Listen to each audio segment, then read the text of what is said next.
生的意义到底是什么？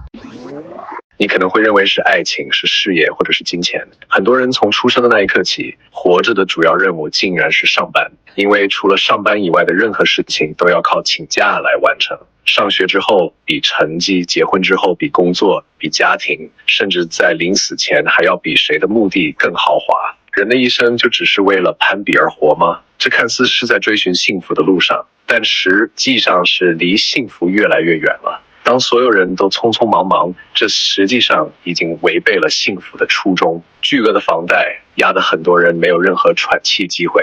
在野蛮的动物时代，力量就代表幸福；在危险的战争时代，活着也代表幸福。富可敌国是一种人生，但刚够温饱也是一种人生。如果你一辈子碌碌无为，这并不代表无能；少部分人一辈子大富大贵，这也代表不了幸福。人类文明发展了几千年，演变到现在，活着就只是为了赚钱，这是一件极其可悲的事情。当你拼尽全力赚取的金钱，在脱离了人类社会体系后，也不过就是一张纸而已。